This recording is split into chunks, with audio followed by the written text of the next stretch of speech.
नागपुर के भाजपा क्षेत्र में ऑनलाइन ठगी का मामला सामने आया है। फ्लिपकार्ट कस्टमर केयर बनकर आरोपी ने 98,000 रुपए की ठगी की। पुलिस ने मामला दर्ज कर लिया है और इस मामले में जांच शुरू कर दी। पुलिस ने नागरिकों से सतर्क रहने की अपील की है। भाजपा लद्दीत आवडेबाबू चौकात राहणारे सुमित खेत्रपाल यांनी एक फ्लिपकार्ट वरून एक जीन्स पॅन्ट मागवली। ते खराब आहे म्हणून ते उत्पादन परत त्यांनी पॅन्ट वापस करायचं होतं। कस्टमर केअरला कॉन्टॅक्ट केला। त्याच्यानंतर कस्टमर केअर नंतर एक माणसाने कॉन्टॅक्ट केला की ते आम्ही फ्लिपकार्टचे प्रतिनिधी बोलतो।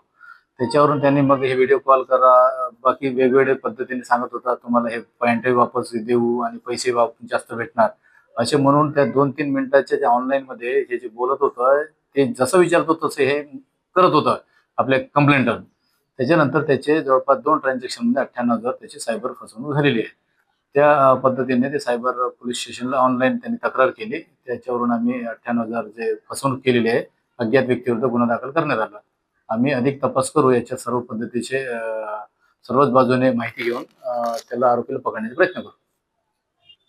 बरोबर आहे, माननीय पोलीस आयुक्त साहेबांकडून वारंवार हे जे व्हिडिओ किंवा टेलिग्राम ते याच्यावर व्हॉट्सअप ग्रुपवर मेसेज प्रसारित करतात, साहेबांकडूनही होतात। तर याच्यात पोलीस विभागाकडून हेच विनंती आहे की अज्ञात व्यक्ती किंवा अशा व्यक्तीकडून जे आपण लिंक क्लिक करतो किंवा व्हॉट्सअप कॉल अटेंड करतो, जे सांगतात की तुम्हाला फायदा होणार आहे, याचे पासवर्ड द्या, या गोष्टीपासून दूर राहिलं पाहिजे आणि लोकांनी जागरूकता बाळगायला पाहिजे आणि कमी पैशात जास्त फायदा होणार अशीच आमिष दाखवतात। अशा पद्धतीने सायबर फ्रॉड करून आपले अकाउंट खाली करतात। याच्यापासून आपण लोकांनी सावध राहावे। खरेदी विक्री किंवा कॉन्टॅक्ट करण्याच्या किंवा नोकरीच्या आमिष याच्यात जागरूकता राहिलं पाहिजे नागरिकांनी।